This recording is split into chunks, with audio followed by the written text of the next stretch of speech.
بسم اللہ الرحمن الرحیم. جوائے اردو کی آج کی اس نشست میں آپ سب کو خوش آمدید. میں اس سے پہلے کہ آج کی نشست کے اور قاسم صاحب کے تعارف کی طرف بڑھوں، ایک بنیادی سے تعارف جوائے اردو کا آپ کے سامنے پیش کرنا چاہوں گا. جوائے اردو ایک بائلنگول ادارہ ہے جو کہ اردو کے فروغ کے لیے کیے جانے والے بہت سے اقدامات میں سے ایک ہماری چھوٹی سی کاوش ہے. ہماری جو مختلف انیشیٹوز ہیں اس کے اندر کچھ اشاعت کا سلسلہ ہے، ریسرچ کا کام ہے، اور ہمارے فورم سے ایک عبداللہ حسین ادب جدید ایوارڈ کا انعقاد بھی کیا جائے گا. اور ہمارے بہت سے انیشیٹوز میں سے ایک جو مقبول ترین سلسلہ ہے وہ ان ریڈنگ گروپس سیشنز کا ہے، جو کہ نہ صرف لاہور میں، پاکستان کے بہت سے شہروں میں، بلکہ دنیا بھر کے بہت سے شہروں میں باقاعدگی کے ساتھ چلتا ہے. اور ان ریڈنگ گروپس میں اردو سے شوق رکھنے والے تمام سطح کے لوگ کہ جو شوق کی ابتدائی منازل پہ ہوں یا زیادہ اعلیٰ درجے پہ فائز ہوں، وہ تمام لوگ اس میں شرکت کرتے ہیں اور مل بیٹھ کے اردو پڑھتے ہیں، سنتے ہیں، اپریشیٹ کرتے ہیں. تو یہ سلسلہ لاہور میں باقاعدگی سے اس مقام پر منعقد ہوتا ہے، جس کے لیے ہم بہت شکر گزار ہیں میری شمل ہاؤس کے. ہر مہینے کی تیسری جمعرات کو شام 6 سے 7 ہم یہاں پہ مختلف اردو ادب سے متعلق موضوعات پر نشست رکھتے ہیں، اور یہ بھی اسی سلسلے کا ایک حصہ ہے. تو میری شمل ہاؤس کا بہت شکریہ. ہمارا ادارہ ایک مکمل طور پر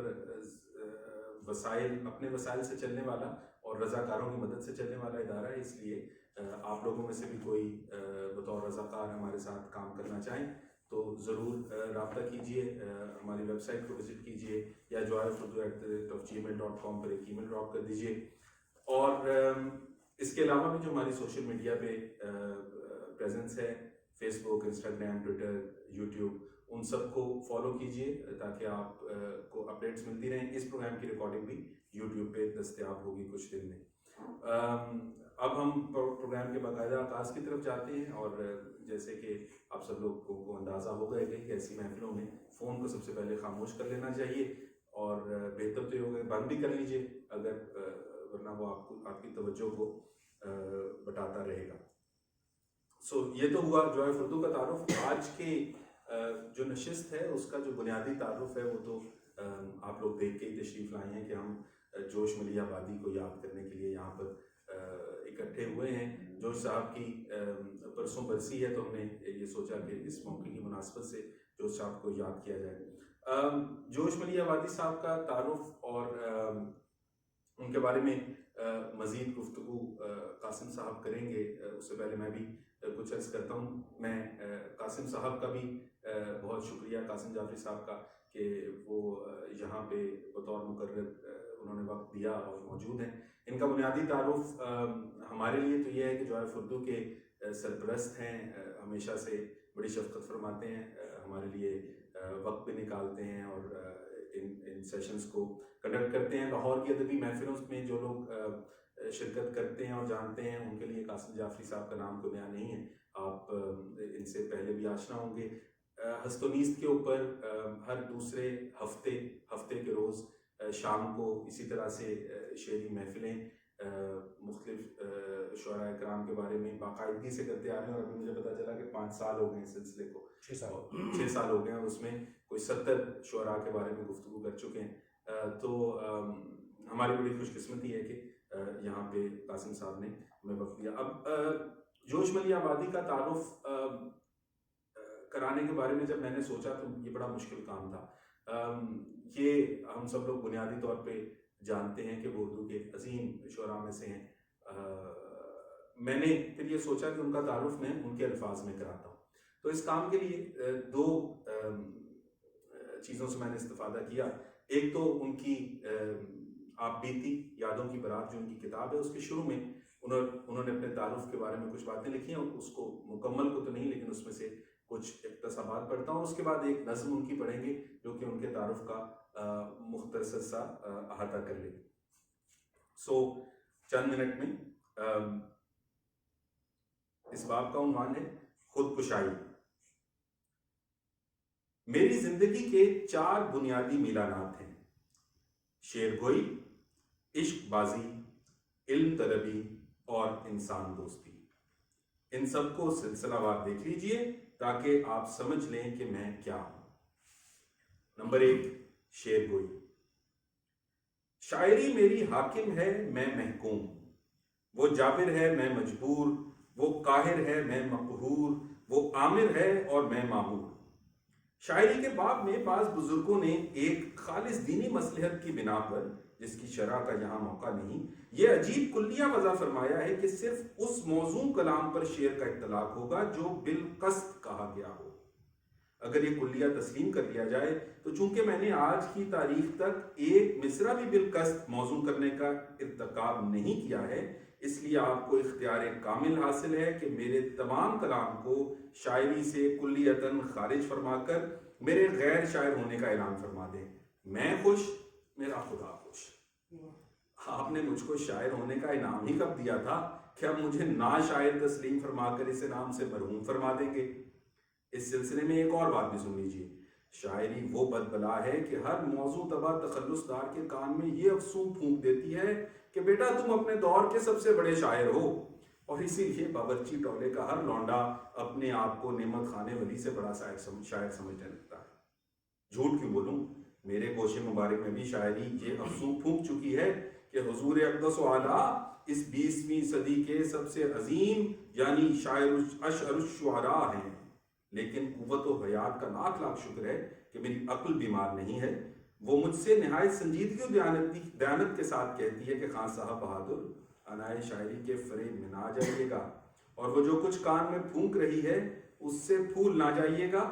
بے شک یہ ہو سکتا ہے کہ آپ شاعر یا بہت بڑے شاعر ہوں، لیکن اسی طرح اس کا بھی مساوی امکان ہے کہ آپ معمولی شاعر، برے شاعر یا سرے سے شاعر ہی نہ ہوں۔ اس لیے دانائی یہی ہے کہ بھی آپ اپنے باب میں کوئی قطعی رائے قائم نہ کریں۔ ذہن انسانی میں عمل ارتقاء برابر جاری ہے۔ آپ کی موت کے 100-150 برس کے بعد نقادان ادب کا ذہن اس سطح پر آ جائے گا کہ وہ آپ کے متعلق فیصلہ کر سکے۔ نمبر 2، عشق بازی۔ ہوش آتے ہی اچھی صورتیں میری نگاہوں کو اپنی طرف کھینچنے لگیں، اور یہ شعر سب سے زیادہ مجھ پر صادق آتا ہے کہ ہوئے جوان تو مرنے لگے حسینوں پر، ہمیں تو موت ہی آئی شباب کے بدلے۔ میں نے کوئے بتا میں جس قدر بھی اپنی دولت، صحت، جوانی اور زندگی مٹھیاں بھر بھر کر لٹائی ہے، اس سے کہیں زیادہ ذہنی کمائی کر چکا ہوں، اور مکھڑوں کے خد و خال چن چن کر میں نے اپنے گرد و پیش اس قدر عظیم سرمایہ جمع کر لیا ہے جسے آج تک گھر بیٹھے کھا رہا ہوں اور مرتے دم تک کھاتا رہوں گا۔ رب شباب کی سوگند، آج بھی جب کسی نکیلے مکھڑے کو دیکھ لیتا ہوں وہ مکھڑا انی بن کر میرے سینے میں گھٹ سے چبھ جاتا ہے۔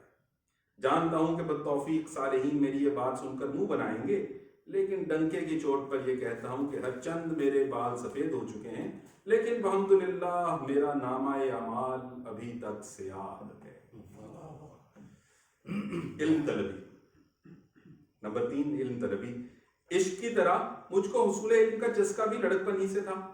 میرے باپ چاہتے تھے کہ مجھ کو گھر کے مکتب ہی میں پڑھائیں اور نظروں سے اوجھل نہ ہونے دیں، لیکن میں نے اتنا محنت مچایا کہ وہ مجھ کو باہر بھیج کر پڑھانے پر مجبور ہو گئے۔ اگر میرے دل میں علم کی لگن نہ ہوتی تو دیگر رئیس زادوں کی مانند جاہل رہ جاتا۔ میں نے بچپن میں بھی کوئی کھیل نہیں کھیلا اور ہوش آتے ہی کتابوں کا مطالعہ شروع کر دیا۔ انسان دوستی۔ ہاں انسان قرائے ارض کی جان، انسان دشمنی عظیم عدوان، حب انسانی عین ایمان، انسان کا چہرہ گیتا اور قرآن، اور لا سلطان الا الانسان۔ تو اب یہی جو پہلو تھے، ایک چھوٹی سی نظم ہے۔ پروگرام۔ اے شخص اگر جوش کو تو ڈھونڈنا چاہے، وہ پچھلے پہر حلقہ عرفان میں ملے گا، اور صبح کو وہ ناظر نظارہ قدرت طرف چمن و صحن بیاباں میں ملے گا، اور دن کو وہ سرگشتہ اسرار و معانی شہر ہنر و کوئے ادیبہ میں ملے گا، اور شام کو وہ مد خدا رند خرابات رحمت کدائے بادہ فروشاں میں ملے گا، اور رات کو وہ خلوتی کاکل و رخسار بزم طرب و کوچائے خوباں میں ملے گا، اور ہوگا کوئی جبر تو وہ بندہ مجبور مردے کی طرح قلبہ احزان میں ملے گا۔ اور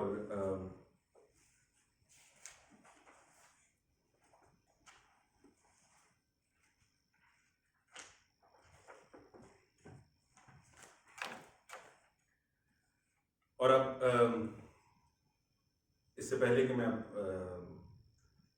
اپنا سلسلہ ختم کروں، دو چار شعر انتخاب کیے ہوئے، یہ جوش صاحب کی کچھ کتابیں آپ کے سامنے، ان میں سے کون یہ کیسی صدا، کس کی صدا یہ کیا کہا، جوش تنہا جوش میں تیری اداسی پر فدا، مفلس ہوں مگر وارث فطرت ہوں میں، اسرار پیمبری کی دولت ہوں میں، اے لمحہ موجود ادب سے پیش آ، آئندہ زمانے کی امانت ہوں میں۔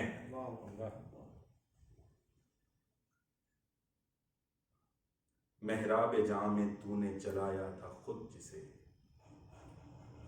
محراب جاں میں تو نے جلایا تھا خود جسے، سینے کا وہ چراغ بجھایا نہیں ہوں۔ آپ کو لایا ہوں ویرانوں میں عبرت کے لیے، آپ کو لایا ہوں ویرانوں میں عبرت کے لیے، حضرت دل دیکھیے اپنی حقیقت دیکھیے، ہزار بار کیا عہد ترک صحبا کا، ہزار بار کیا عہد ترک صحبا کا، مگر تبسم ساقی خطا نہیں کرتا۔ اور یہ مشہور شعر آپ لوگوں نے سن رکھا ہوگا، کیا جوش نامراد کو دیکھا ہے خواب میں، کیا جوش نامراد کو دیکھا ہے خواب میں، یوں صبح کو جو شام بنائے ہوئے ہو تم۔ یہ ہجر مسلسل ہے کہ یہ تلخی انجام، یہ ہجر مسلسل ہے کہ یہ تلخی انجام، اب روح میں وہ آتش آغاز نہیں ہے۔ مآل بندگی اے جوش توبہ، مآل بندگی اے جوش توبہ، خدائے مہرباں ہے اور میں۔ سو اب قاسم جعفری صاحب۔ جوش صاحب کی شاعری شروع کرنے سے پہلے تھوڑے سے ان کے حالات زندگی آپ کو بتا دیں۔ جوش صاحب 5 دسمبر 1898 کو ملیح آباد میں پیدا ہوئے، لکھنؤ کے پاس ایک بستی ہے، وہاں گاؤں ہے لکھنؤ کے پاس۔ جوش صاحب کے آبا و اجداد آفریدی پٹھان تھے، اور پشاور اور کوہاٹ کے درمیان جو درۂ آدم خیل ہے، وہاں سے ہجرت کر کے بہت پہلے لکھنؤ چلے گئے تھے، اور ملیح آباد میں ان کی جاگیریں تھیں۔ جوش صاحب بنیادی طور پہ انقلابی شاعر تھے، لیکن ان کی سب سے بڑی خصوصیت یہ تھی، جیسے آپ سنیں گے، کہ ان کو الفاظ پہ جو دسترس تھی وہ بہت کم شعراء کے حصے میں آئی ہیں، اور جوش صاحب کا کینوس بھی بہت بڑا تھا۔ جوش صاحب نے قطعے بھی کہے، نظم بھی کہی، آپ نے ان کا پروگرام سنا ان سے، مرثیے کہے، جمالیاتی شاعری کی جسے آپ کہیں گے ایستھیٹک پوئٹری، اور بغاوت کی باتیں بھی کی، اور مولویوں کے خلاف بھی بولے، یعنی جوش صاحب نے کچھ چھوڑا نہیں۔ اور وہ اپنے آپ کو کیسے تعارف کیسے کراتے ہیں کہ کام ہے میرا تغیر، تغیر کہتے ہیں تبدیلی، کام ہے میرا تغیر، نام ہے میرا شباب، میرا نعرہ انقلاب و انقلاب و انقلاب۔ اب انقلاب کی ضرورت ہے ہمارے معاشرے کو اس وقت، اور بہت بڑے انقلاب کی۔ اور وہ کیوں ہے؟ تو ان کی ایک نظم ہے پست قوم۔ دیکھیے بڑی شاعری کی بڑی بات یہ ہوتی ہے کہ وہ کبھی بھی لکھی گئی ہو ایسا لگتا ہے کہ آج کے لیے لکھی ہے۔ قوم کی یہ تو انہوں نے شاید 50-60 سال پہلے لکھی ہوگی، لیکن لگتا یہ ہے کہ یہ آج کے لیے بھی صحیح ہے۔ اور بس قوم ہوتی کیا ہے کہ اپنے خلاف بات سنیں اور خوش رہیں، ذہنوں میں وہ طہارت و وسعت کہاں ہے یوش۔ طہارت کہتے ہیں پاکیزگی کو، اور وسعت کہتے ہیں بڑا ہونے کو۔ اپنے خلاف بات سنیں اور خوش رہیں، ذہنوں میں وہ طہارت و وسعت کہاں ہے جوش۔ چلتی ہے کوہ بہت کو جو رونتی ہوئی، اہل جمود میں وہ محبت کہاں ہے جوش۔ اپنی احانتوں کا کچھ احساس کر سکیں، اتنے دلوں میں جذبہ غیرت کہاں ہے جوش۔ اب تیری شراب تند کو برداشت کر سکیں، شراب تند کہتے ہیں تیز شراب کو، یہاں ان کا مقصد ہے تیز باتیں، تیز جملے۔ تیری شراب تند کو برداشت کر سکیں، اس ملک میں وہ ظرف وہ قوت کہاں ہے جوش۔ اور ہم شاعروں کی وضع جنوں کے اٹھائیں ناز، اہل وطن میں اتنی شرافت کہاں ہے جوش۔ اور اہل نظر کی قدر کریں حسب مدعا، ابنائے ملک میں وہ بصیرت کہاں ہے جوش۔ اور گردن کا طوق پاؤں کی زنجیر کاٹ دے، اتنی غلام قوم میں ہمت کہاں ہے جوش۔ اور اپنی تباہیوں پہ کبھی غور کر سکے، تو آگے ذرا سخت لفظ استعمال کر کے لیکن پڑھ دیتے ہیں، اپنی تباہیوں پہ کبھی غور کر سکے، اتنی ذلیل ملک کو فرصت کہاں ہے جوش۔ یہ لکھا تھا انہوں نے ہندوستان میں۔ اور ایک حرف گرم سنتے ہی لو دے اٹھیں دماغ، ہندوستان میں وہ حرارت کہاں ہے جوش۔ جوش صاحب نے بہت کچھ لکھا ہے، لیکن اس لیے ہم ان کے صرف ماسٹر پیسز سنائیں گے آپ کو۔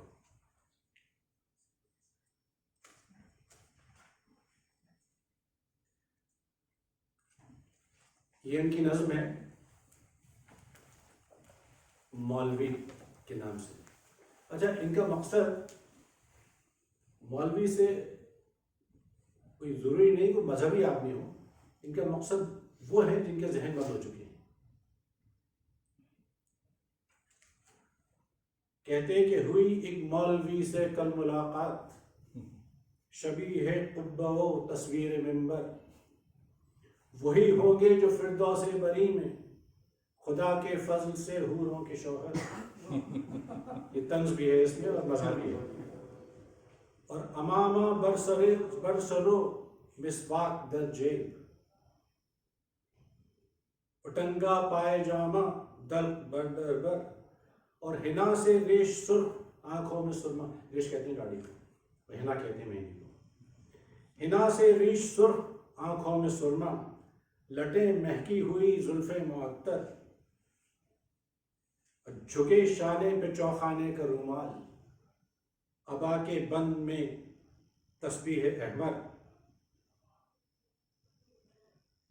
اور جبیں کا داغ ایک دہکی ہوئی رات، کمر کا گھیر ایک سمٹا سمندر، بتوں کی چاہ میں ہم رشک مجنوں، وہ اپنے آپ پہ بھی طنز کر رہے ہیں، بتوں سے مطلب ہوتا ہے خوبصورت لوگ، بتوں کی چاہ میں ہم رشک مجنوں، خدا کے عشق میں وہ دیف پہ کر، اور سجود بے ریا ماتھے کی بیندی، درود باصفا ہونٹوں کا پاؤڈر۔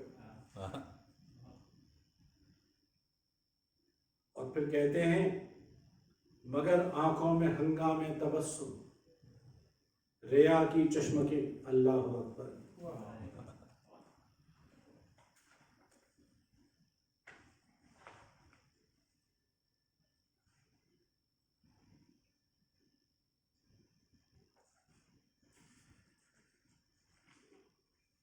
اچھا یہ بعد میں پڑھیں گے. ایک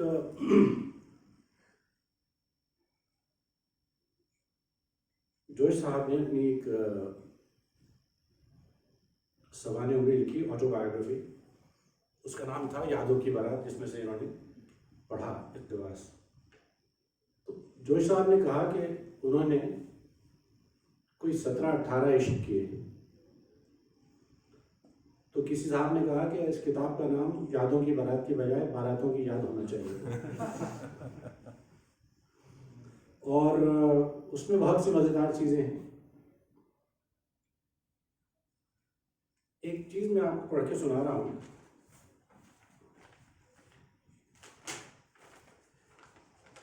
اس پہ ذرا الفاظ پہ غور کیجیے گا، اور خصوصاً جہاں یہ لڑکیاں ہیں ان کو زیادہ یہ پسند آئے گی شاید، کہ اس میں کچھ ایسی چیزیں ہیں جو کہ عموماً خواتین کے استعمال میں آتی ہیں. پہلے تو وہ ذکر کر رہے ہیں زندگی کی تعریف کیا کر رہے ہیں کہ زندگی کتنی خوبصورت چیز ہے اور کس طرح ہمیں اس کو سنوارنا چاہیے اور اس کی احترام کرنا چاہیے اور اس کو جینا چاہیے جیسے جینے کا حق ہے. کہہ رہے ہیں کہ زندگی باگیشوری سارنگ دیپک سوہنی، یہ سب راگوں کے نام ہیں. زندگی باگیشوری سارنگ دیپک سوہنی، بت تراشی رقص موسیقی خطابت شاعری، پنکھڑی تتلی سنوبر دوب نسری چاندنی، لاجوردی شربتی دھانی گلابی چمپئی، زعفرانی آسمانی ارغوانی زندگی، لاجونتی مد بھری کومل سہانی زندگی. اور ہر نفس موتی پہ روتی پھول برساتی ہوئی، خیمہ زربفت میں پازیب جھنکاتی ہوئی، مرکیاں لیتی ٹھمکتی ناچتی گاتی ہوئی، دوڑتی بڑھتی ہمکتی جھومتی گاتی ہوئی، ایک سنہری تانگ کی زنجیر بل کھائی ہوئی، ایک انگڑائی دھنک کے پل پہ لہرائی ہوئی. اور اب وہ کہہ رہے ہیں زندگی ایسے ہے جیسے کہ ایک بارات آ رہی ہے کہ سر پہ صحرا، بر میں جوڑا، بات میں قند و نبات، چال میں گنگا کی لہریں، زلف میں برکھا کی رات، سانس میں بوئے سمن. سمن کہتے ہیں یاسمین کو، جسے انگریزی میں جیسمین کہتے ہیں، تو اس کو چھوٹا کر کے سمن بھی پڑھا جاتا ہے. کہ سانس میں بوئے سمن، لہجے میں عود سومنات، زندگی رنگوں کے سائے سے گزرتی ایک برات، انکھڑیوں میں رجگوں کی راگنی گھولے ہوئے، بال بکھرائے ہوئے بندے قبا کھولے ہوئے. یہ زندگی کی تعریف ہے. کبھی آپ نے دیکھا ہوگا جب بارش ہوتی ہے گرمیوں میں، پہلی بارش، تو جو پتے سوکھ جاتے ہیں ان پہ جو پڑنے سے بوندیں پڑنے سے جو آواز آتی ہے اس کو انہوں نے باندھا ہے. منظر کشی دیکھیے اور الفاظ کا استعمال دیکھیے کہ زندگی مڑتے ہوئے پتوں پہ بوندوں کی کھنن، صبح سرما کی کرن، شام بہاراں کی دھنک، بول تتلی کی اڑان، آواز کوندے کی لپک، اور کوکتی برکھا میں سارنگی کے تاروں کی لچک. برکھا کہتے ہیں برسات. کوکتی برکھا میں سارنگی کے تاروں کی لچک، شہر تن میں پھول والوں کی گلی ہے زندگی، گردن آفاق میں چمپا کلی ہے زندگی. اب ان کے کیونکہ یہاں جو بچے بیٹھے ہیں شاید کچھ لفظ مشکل ہوں آپ لوگوں کے لیے، لیکن آہستہ آہستہ اتر آئیں گے. اور اس میں لفظوں کا قصور نہیں، آپ کا قصور ہے کہ آپ نے اردو پڑھی نہیں. اسی لیے میننگ بتا رہا ہوں کیونکہ بیچ میں بتانے سے رب ٹوٹ جاتا ہے، لیکن یہ خصوصاً بچوں کے لیے یہ کرنا پڑتا ہے. اردو اور فارسی دنیا کی دو خوبصورت ترین زبانیں ہیں، تو اگر آپ وہ نہیں پڑھ رہے تو آپ بہت بڑے خزانے سے محروم ہیں. اب یہ ہے کہ اسی کتاب میں جوش صاحب لکھتے ہیں کہ جب میں اس زمانے میں جو لکھنؤ کی تہذیب تھی کہ جب کوئی بچہ جوان ہونے لگتا تھا، یعنی 13-14 سال کی عمر سے، تو پھر اس کے کوڑے کیے جاتے تھے جوانی کے، اور حضرت یوسف کی نیاز دی جاتی تھی، کیونکہ حضرت یوسف خوبصورت سمجھے جاتے پیغمبروں میں. تو اب وہ ان کے جب ہلکی ہلکی مونچھیں نکلنی شروع ہوئی تو وہ اس کا جشن ہوا. ہے یہ نثر، لیکن آپ سمجھیں گے یہ کہ یہ شاعری ہے. عنوان ہے میری مونچھوں کے کوڑے.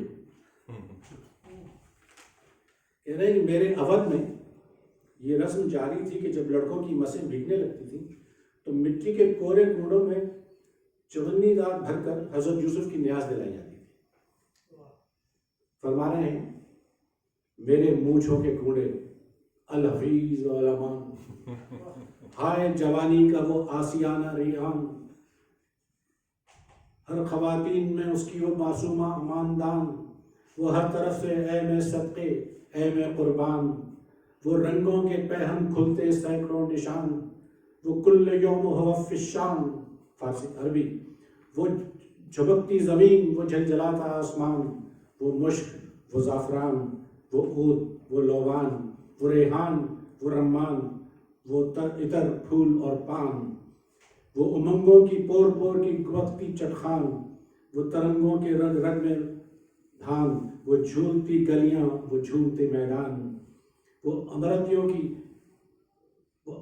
کی گجریاں وہ برکھا کے میدان، وہ پیہو کوکو سے دلوں کے شیشوں کی ترکان، وہ گھبراتیں وہ گل اوسان، وہ گوگل بن کے جھٹپٹے وہ بانسری کے سریلے بان، سبحان اللہ. وہ رادھا جی کی مسکان، وہ ہلالوں کی دکان، وہ ہلالوں کی مسکان، وہ خنجروں کی دکان، گاہے گل پوش گاہے لہو لہان، وہ کاہ پر قدم کاہ کشوں پر گریبان، وہ اشروں کے گرداب وہ اربدوں کے طوفان، وہ نرالے ہانکے وہ جھوٹے وعدے وہ سچے پیمان، جھوٹے وعدے وہ سچے پیمان، پیمان بھی وعدوں کے کہتے ہیں، وہ پہاڑوں کی تول پلکوں کی میزان، وہ کانٹوں کا حصار اور پھولوں کے ایوان، وہ شیشوں کے در اور وہ پتھروں کے دربان.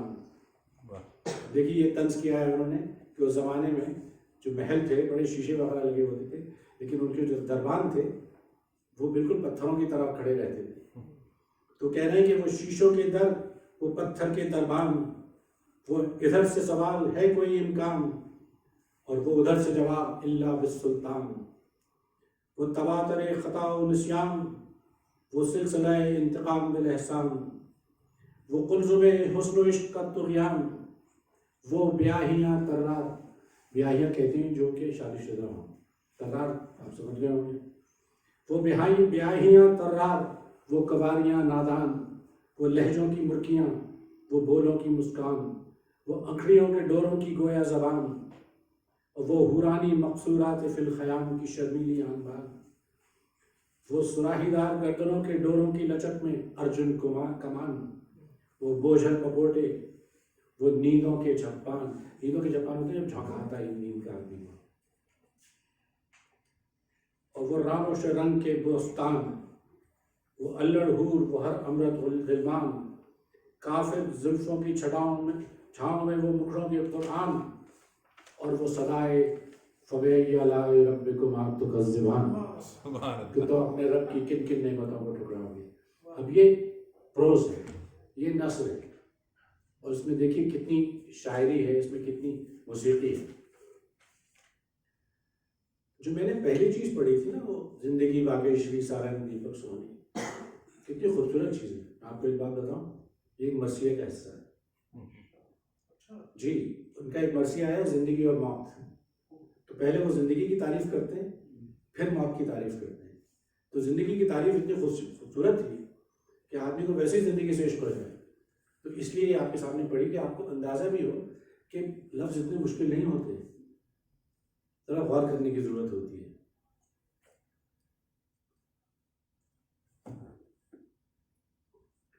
اچھا اب یہ ایک چیز ہے، جوش صاحب نے جس سے کہا نا کہ میں انسان دوست ہوں، ہیومنسٹ تھے، اور انسان کے لیے کہا گیا کہ وہ اشرف المخلوقات ہے، یعنی وہ جتنے بھی اللہ میاں کی تخلیق کی چیزیں ہیں تخلیق کرتا ان میں سب سے افضل ہے. تو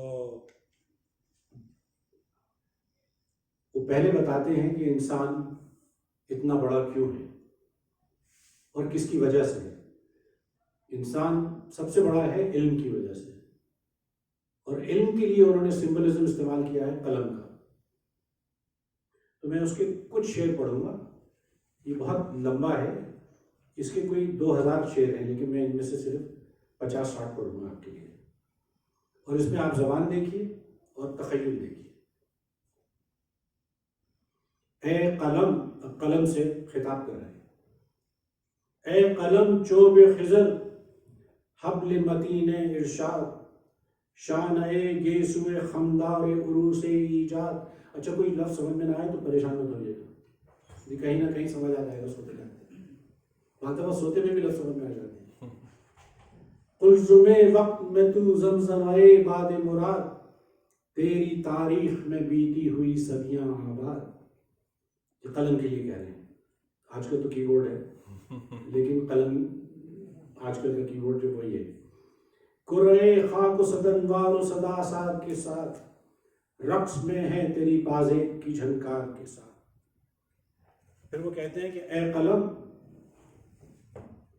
تو بسط ناز جدھر سے بھی گزر جاتا ہے، جادۂ زیست کا ہر ذرہ سنور جاتا ہے، تو مہو سال کی یورش سے نکھر جاتا ہے، ضربت وقت سے کچھ اور ابھر جاتا ہے، اور توڑ دیتی ہے چٹانوں کو روانی تیری، رس پہ آتی ہے بڑھاپے میں جوانی تیری. قلم جیسے جیسے لکھا جاتا ہے اور بہتر ہوتا جاتا ہے.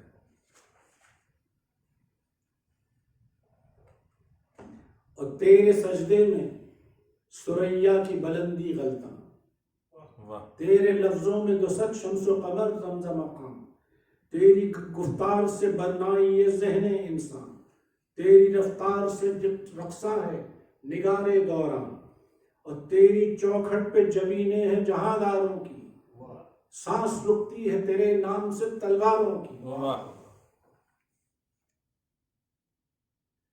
اور تو خزف کو قمر و لال و گہر دیتا ہے، شب لب تشنہ کو گلبانگ سحر دیتا ہے، موج تخیل کو لفظوں میں قطر دیتا ہے، اور روح کاغذ کے مسامات میں بھر دیتا ہے. قلم جب کاغذ پہ رواں ہوتا ہے تو اس میں روح آ جاتی ہے کاغذ میں، ورنہ ایک سادہ سفید کاغذ رہ جاتا ہے. تو کہتے ہیں روح کاغذ کے مسامات میں بھر دیتا ہے، اور خاموشی کو ہمتن ساز بنا دیتا ہے، تو خیالات کو آواز بنا دیتا ہے. اور تیری ٹھوکر پہ، اچھا یہ بات یاد رکھیے، قلم کے ساتھ ساتھ انسان کی تعریف بھی ہو رہی ہے. تیری ٹھوکر پہ سرے قیصر و تاج فخفور، تیری مطرب حرکت لفظ مشگان شعور، تیری آغوش میں آب خضر و آتش طور. آب خضر تو آپ جانتے ہیں آب حیات ہے، اور آتش طور وہ ہے جو موسیٰ دیکھ کے بے ہوش ہو گئے تھے. تو کہہ رہے ہیں کہ تیری آغوش میں آب خضر و آتش طور، تیرے سینے میں شب قدر و نم صبح ظہور. معتبر ہے جو گواہی تو گواہی تیری، اور صبح صادق کا سفیدہ ہے سیاہی تیری. اے قلم مسئلہ میزان و معارف میں قیاس، یہ ذرا سخت لفظ ہے مجھے اندازہ ہے.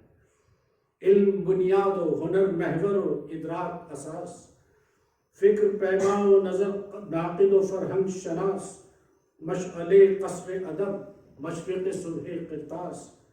اور یہ شعر سنیے، تاریخی شعر ہے کہ نام تیرا سبب جنبش لمحہ رسول، اے قلم موت کے لمحے کی تمنا رسول. سبحان اللہ. کہتے ہیں کہ انہوں نے کاغذ اور قلم مانگا تھا رسول نے آخر میں. اے قلم، یہ ہے قلم کی عظمت. پھر وہ کہتے ہیں کہ اے قلم یہ بتا دے لوگوں کے انسان کیا ہے، کہ اے قلم نور فشاں ہو کے دمک جائے زمین، ظلمت فہم میں زوبار ہو خورشید یقین، حیف اس دور جوان پر کہ این عقل مبین، آدمی کی عظمت کا اسے اندازہ نہیں. آدمی کو خود اپنی عظمت کا اندازہ نہیں ہے. حسن عرضی پہ سماوات کو شیدا کر دے، آدمی کیا ہے یہ دنیا پہ ہویدا کر دے۔ اور آدمی کیا ہے؟ آدمی دولت دارین و متاع دارا، آدمی نغمہ داؤد و جمال کنا، یعنی حضرت داؤد کا نغمہ ہے اور حضرت یوسف کا جمال، خوبصورتی۔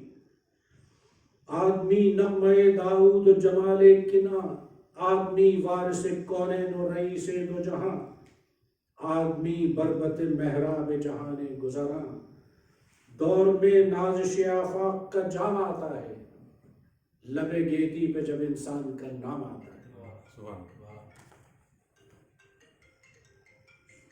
اگر اس کو بند کر دیں تو بڑی مہربانی ہے۔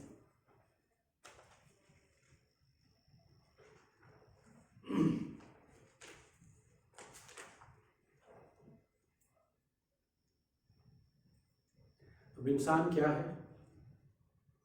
عشوۂ زہرہ جبینہ ہے اسی کے دم سے، خاک رقصاں و غزل خواں ہے اسی کے دم سے، دور میں جام بہاراں ہے اسی کے دم سے، اور مستی گردش دوراں ہے اسی کے دم سے، اور خیمہ جشن شبستہ میں سویرا ہو جائے، اور انسان کے لیے کہہ رہے ہیں یہ جو اٹھ جائے تو دنیا میں اندھیرا ہو جائے۔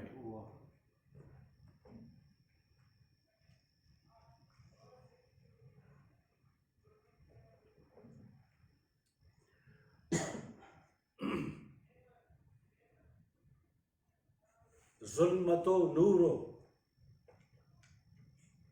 گل و خار و سرود و غوغا، آب و آتش خزف و برق سراب و دریا، پاب گل کوہ توا نہر پرافشاں صحرا، چمپئی دھوپ سیاہ ابر گلابی جاڑا، ان سبزداد نے مل جل کے سنوارا ہے اسے، خاک نے کتنے جتن کر کے نکھارا ہے اسے۔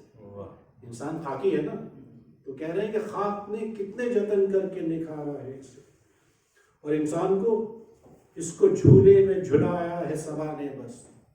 ہم نے دیکھا نا بچوں کو جھلاتے ہیں جھولے میں، کہہ رہے ہیں اس کو جھولے میں جھلایا ہے صبا نے برسوں، لوریاں دی ہے سمندر کی ہوا نے برسوں، اس کو پروان چڑھایا ہے قضا نے برسوں، اس کو چوما ہے لبے ارض و سما نے برسوں، اور خاک گرداں کی پسینے سے نسیں بھیگی ہیں، جب کہیں خیر سے انسان کی مسیں بھیگی ہیں،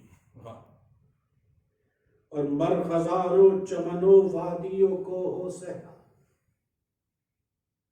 یہ میں آپ کو بھیج دوں گا، مجھے نمبر دے دیجیے گا۔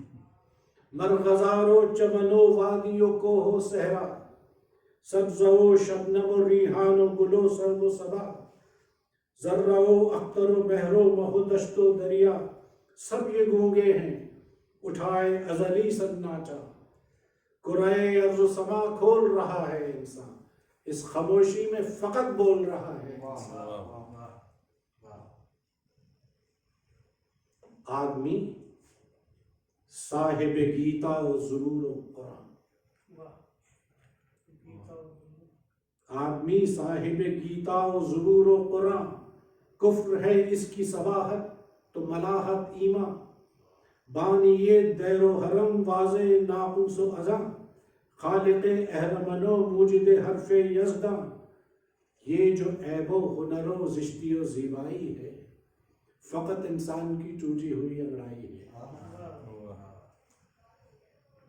اور اب دیکھیے انسان کو کہاں لے گئے ہیں کہ دوزخ دہر میں گلزار جنا ہے انسان، یہ جو اس دنیا کا جہنم ہے اس میں جنت کا باغ ہے انسان، دوزخ دہر میں گلزار جنا ہے انسان، حلقہ زلف و خم آب رواں ہے انسان، جنبش نبض مکا روح زماں ہے انسان، خاک ہے تاج محل شاہ جہاں ہے انسان،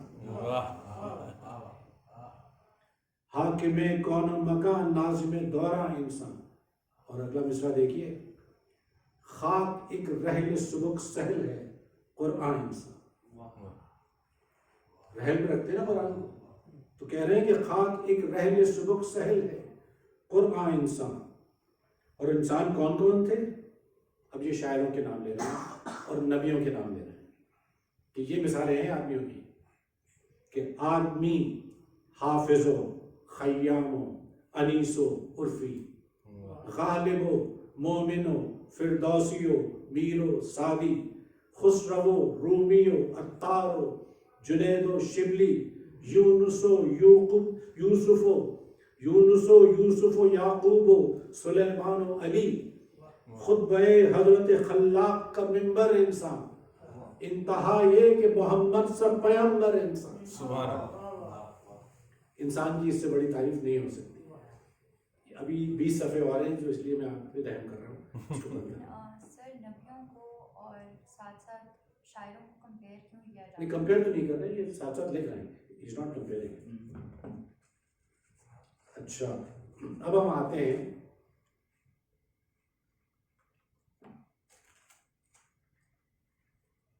ان کی جمالیاتی شاعری کی طرف. مجھے ان کا جوش کا پروگرام پڑھنا تھا، وہ انہوں نے پڑھ دیا تو وہ دہرانے کی ضرورت نہیں ہے. آپ پھر پڑھ دیجیے. وہ مجھے زمانے یاد تھا کہ اے شخص اگر جوش کو تو ڈھونڈنا چاہے وہ پچھلے پہر حلقہ عرفان میں ملے گا، اور شام کو وہ مرد خدا رند خرابات زحمت کا دے عبادت فروشہ میں ملے گا، اور ہوگا کوئی جبل تو وہ بندہ مجبور مردے کی طرح خانہ ویرا میں ملے گا. دیکھیے میں آپ سے بتاؤں، میں نہ اردو کا طالب علم ہوں نہ استاد، میں کچھ اور کام کرتا ہوں.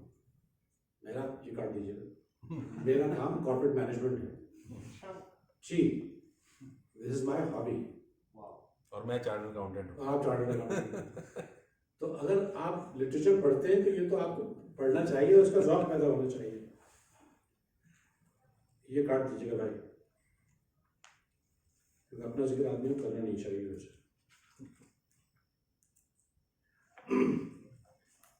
صبا، اب انتظار کر رہے ہیں شاید کسی کا.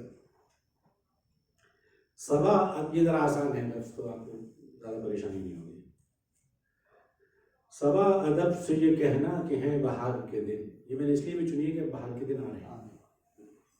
صبا ادب سے یہ کہنا کہ ہیں بہار کے دن، شراب سرخ کی راتیں ہیں لال ازار کے دن، زمانہ رقص میں ہے روزگار نغمہ سرا، مگر خاموش ہیں اس تیرا روزگار کے دن.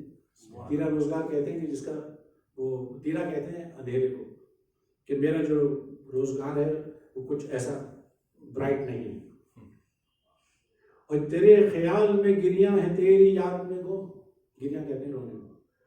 تیرے خیال میں گریاں ہیں تیری یاد میں گم، یہ ماہتاب کی راتیں یہ آبشار کے دن، اور فراز کوہ سے پھوٹے ہیں نو بنو چشمے، پھریں گے اب بھی نہ کیا چشمے اشک بار کے دن. اور تجھے خبر ہو تو کہوں، اور تجھے خبر ہو تو کیوں کر کہ کن بلاؤں میں، تجھے خبر ہو تو کیوں کر کہ کن بلاؤں میں گزر رہے ہیں تیرے شاعر بہار کے دن. اور خدا گواہ کہ کانٹے سے اب نہیں کٹتی یہ انتظار کی راتیں، یہ انتظار کے دن. سبحان اللہ.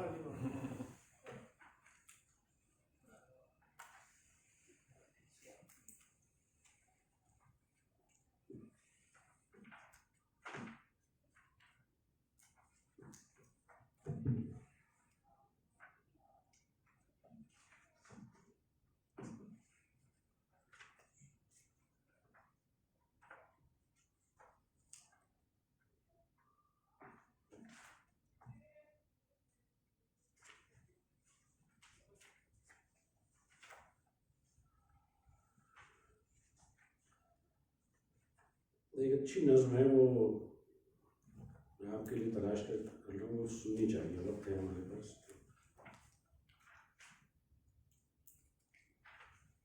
جی اچھا جوش صاحب کا یہ تھا کہ بہت جلدی اٹھ جاتے تھے صبح صبح.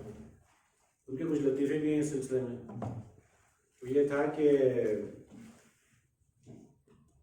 شام کو اس زمانے میں کوئی اتنی بری چیز نہیں سمجھی جاتی تھی، کوئی 6:30 بجے کے قریب وہ اپنا شغل میں نوشی شروع کرتے تھے. کے ساتھ بیٹھ کر, اور ٹھیک 7 ساڑھے 7 بجے پھر وہ کھانا کھا کے سو جاتے تھے, اور صبح 4 بجے اٹھتے تھے, 3:30 بجے, کیوں ان کو صبح سے عشق تھا. مطلب یہ کہ وہ صبح کے بغیر, اور ساری ان کی پھر وہ کیونکہ رہتے تھے وہاں تو وہ چلے جاتے تھے گنگا کے گھاٹ پہ اور وہاں بیٹھ کے شاعری کرتے تھے. اچھا, جیسے ہم نے کہا کہ جوش صاحب کی جمالیاتی حص, جسے انگلش میں ایستھیٹک سینس کہتے ہیں, وہ بہت زیادہ ڈیولپ تھی. تو وہاں یہ جب گئے تو ایک لڑکی اشنان کر کے آ رہی تھی وہاں سے صبح, تو اس پہ ان کی نظم ہے گنگا کے گھاٹ پہ. اب اس میں آپ کو ذرا منظر کشی پہ غور کرنا ہوگا اور الفاظ کی گہرائی میں. کچھ شعر شاید آپ کی سمجھ میں نہ آئیں, لیکن یہ تو آپ خیر ویسے یوٹیوب پہ ڈالیں گے تو یہ سمجھ لیں گے.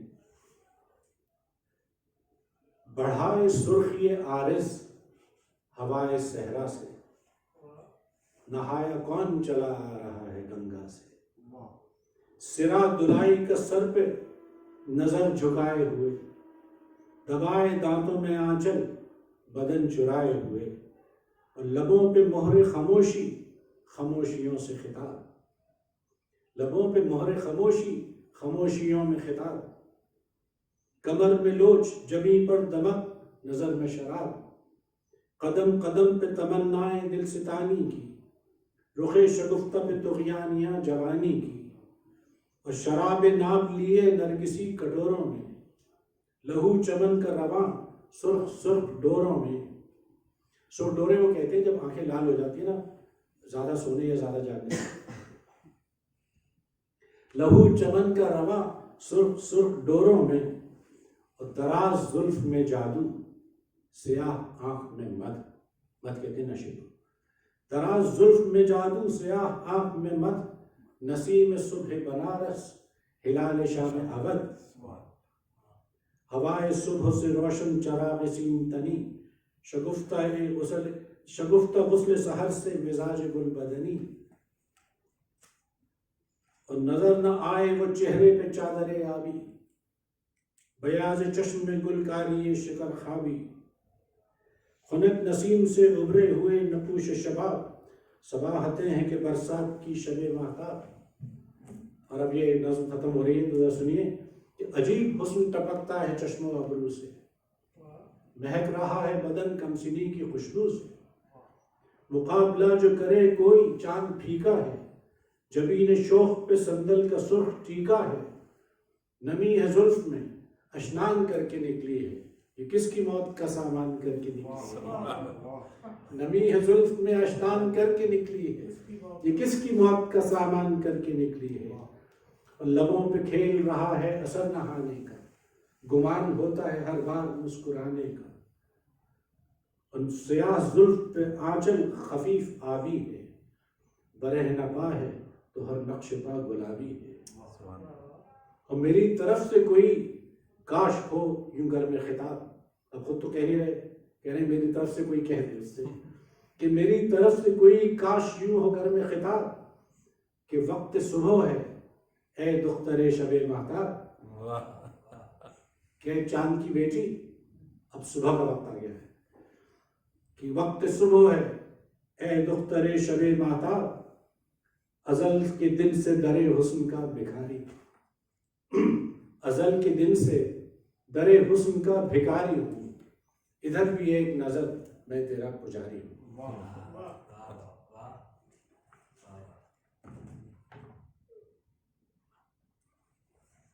یہ ایک اور خطرناک نظم ہے, اور وہ یہ ہو رہا ہے کہ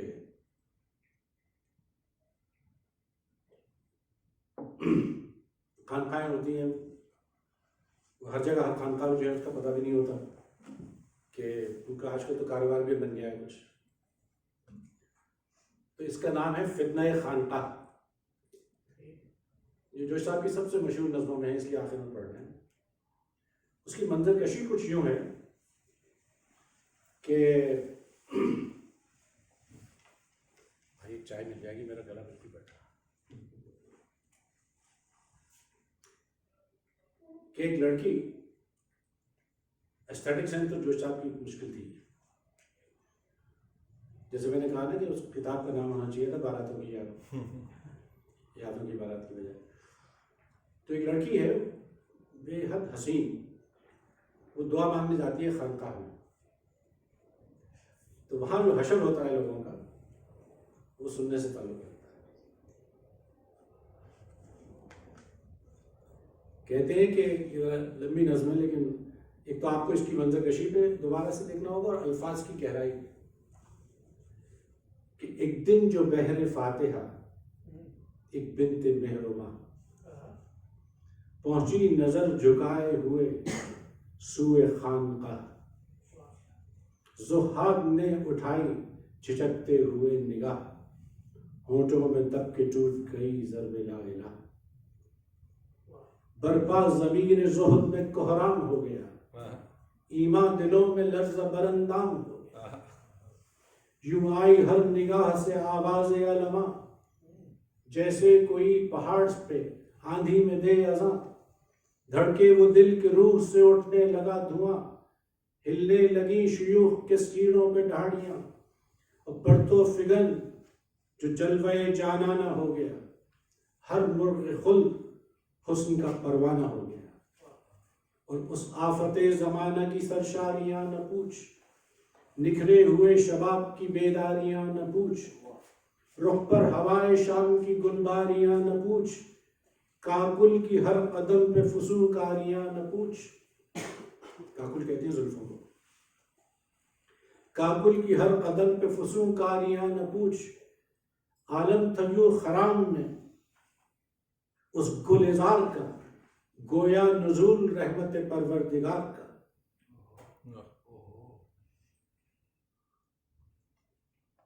سب سے بڑی رحمت تو انسان ہے نا پروردگار کی. گردن کے لوچ میں خم چوگاں لیے ہوئے، چوگاں کہتے ہیں پولو کی گیند جو ہے، اور لوچ وہ کہتے ہیں اس کی جو گیند ہوتی ہے. گردن کے لوچ میں خم چوگاں لیے ہوئے، چوگاں کے خم میں گوئے دلو جان لیے ہوئے. رخ پر لٹوں کا ابر پریشاں لیے ہوئے، کافر گھٹا کی چھاؤں میں ایمان لیے ہوئے. آہستہ چل رہی تھی عقیدت کی راہ سے، یا لو نکل رہی تھی دل خانقاہ سے. آنکھوں میں آگ عشوہ آہن گداس کی. گداس کہتے ہیں جو موم کر دے، یعنی آہن کہتے ہیں لوہے کو، یعنی جو لوہے کو بھی موم کر دے، پگھلا دے. آنکھوں میں آگ عشوہ آہن گداس کی، لہریں ہر ایک سانس میں سیلاب ناس کی. پلٹیں ہوا کے دوش پہ زلف دراز کی، آئینے میں دمک رخ آئینہ ساز کی. اور آغوش مہر و ماہ کی گویا پلی ہوئی، سانچے میں آدمی کے گلابی ڈھلی ہوئی. اور ساون کا ابر کاکل شگو کے دام میں، موجے شراب سرخ کی آنکھوں کے جام میں، رنگے طلوع صبح رخ لالا فام میں، چلتا ہوا شراب کا جادو خرام میں. انسان تو کیا یہ بات پری کو ملی نہیں، ایسی تو چال کب کے دری کو نہیں ملی نہیں. کب کے دری کہتے ہیں ایک چڑیا ہے جس کی چال بہت خوبصورت ہوتی ہے، اسے کب کہتے ہیں فارسی میں. ایسی تو چال کب کے دری کو ملی نہیں. اور ڈوبی ہوئی تھی جنبش مشگاں شباب میں، مشگاں کہتے ہیں پلکوں کو. ڈوبی ہوئی تھی جنبش مشگاں شباب میں، یا دل دھڑک رہا تھا محبت کا خواب میں. چہرے پہ تھا عرق کہتے ہیں پسینے کو، چہرے پہ تھا عرق کہ نمی تھی گلاب میں، یا اوس موتیے پہ شب ماہتاب میں. آنکھوں میں کہہ رہی تھی یہ موجیں خمار کی، یوں بھیگتی ہیں چاندنی راتیں بہار کی. اور ہاتھ اس نے فاتحہ کو جو اٹھائے جو ناز سے، ہاتھ اس نے فاتحہ کو اٹھائے جو ناز سے. یہ جوش صاحب نے کو 50 سال پہلے کہی تھی، پتہ نہیں فتویٰ لگا کہ نہیں. ہاتھ اس نے فاتحہ کو اٹھائے جو ناز سے، آنچل ڈھلک کے رہ گیا زلف دراز سے. جادو ٹپک پڑا نگاہ دل نواز سے، اور دل ہل گئے جمال کی شان نیاز سے، اور پڑھتے ہی فاتحہ وہ جو ایک سمت پھر گئی، ایک پیر کے تو ہاتھ سے تسبیح ہی گر گئی۔ اور فارغ ہوئی دعا سے جو وہ مشعل حرم، حرم میں ایک دیا ہوتا ہے نا، اسے مشعل حرم کہتے ہیں۔ فارغ ہوئی دعا سے جو وہ مشعل حرم، کانپا لبوں پہ ساز عقیدت کا زیر و بم، ہونے لگی روانہ با انداز موج یم، انگڑائی آ چلی تو بہکنے لگے قدم، انگڑائی فرط شرم سے یوں ٹوٹنے لگی، گویا صنم کدے میں کرن پھوٹنے لگی۔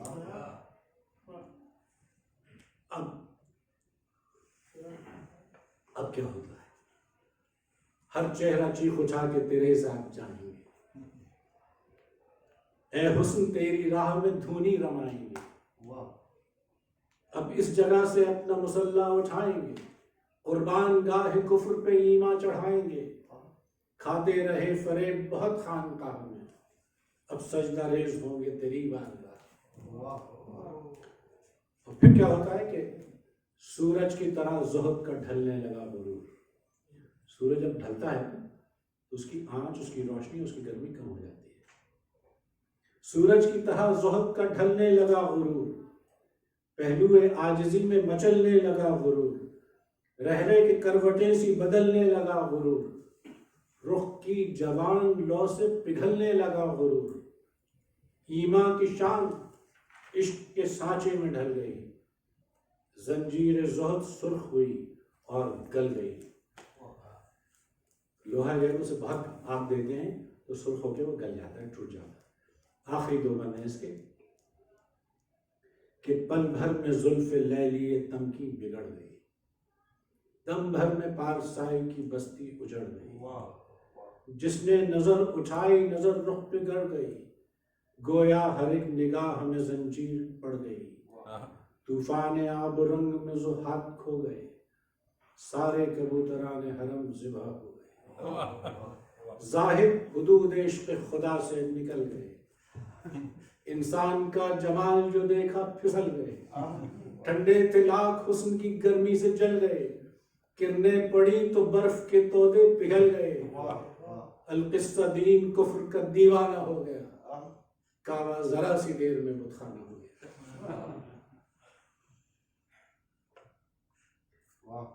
یہ میرے خیال میں اس کے بعد اب کچھ کہنے کی گنجائش نہیں ہے۔ آپ کی تشریف آوری کا بہت بہت شکریہ۔ اگر کوئی سوال یا جواب ہے تو میں حاضر ہوں کوشچن آنسر کے لیے۔ وہ مرثیہ ہی تھا، اصل میں وہ جو میں نے سنایا تھا اس کے میں سنا دیتا ہوں اگر آپ فرماتے ہیں۔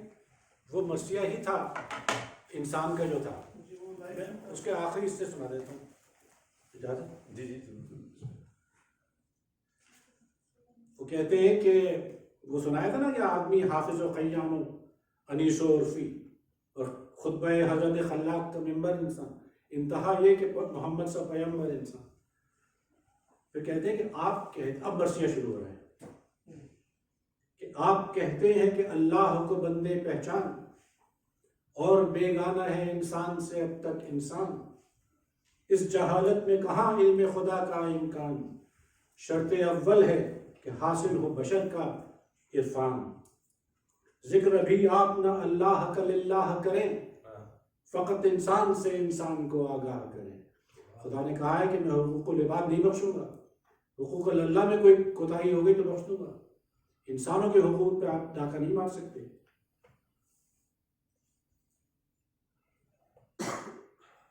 پھر وہ کہہ رہے ہیں کہ اپنے یاروں کی محبت ہے مزاج انسان، آپ بھی اپنے رفیقوں پہ ہیں گوہر افشاں، دل سے تھا شمر بھی اپنے رفقا پہ قربان، آپ اور شمر ہیں اس سطح پہ بالکل یکساں، ہاں جو دل میں چمن حب عدو کھل جائے، ہاں اگر آپ کے دل میں کسی دشمن کی محبت ہو جائے، ہاں جو دل میں چمن حب عدو کھل جائے، آپ کو سطح حسین ابن علی مل جائے۔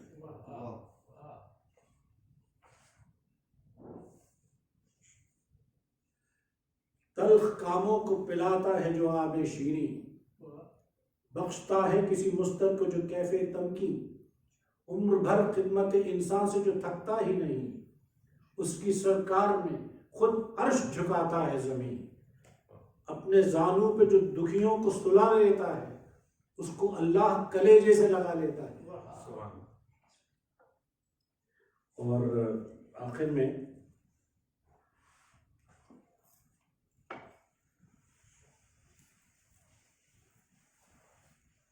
وہ شہادت پہ تو ہم نہیں پڑھیں گے، لیکن یہ کہ یہ ابھی میں جیسے اس کیا تھا ابھی کوئی ہیں اس کے سالات ششی تو وہ بہت وقت ہو جائے گا کہ نازش نوع بشر فخر ابو جد تھے حسین۔ سبحان اللہ۔ اب یہ نواسہ رسول کا ذکر ہو رہا ہے۔ نازش نوع بشر فخر ابو جد تھے حسین، مفرد و مستند و اشرف و امجد تھے حسین، سجدہ کرتا تھا جدھر کعبہ و معبد تھے حسین، نقطۂ پختگی فکر محمد تھے حسین، یہ نہ ہوتے تو یقین سید گماں ہو جاتا، آخری شعلہ پیغام دھواں ہو جاتا۔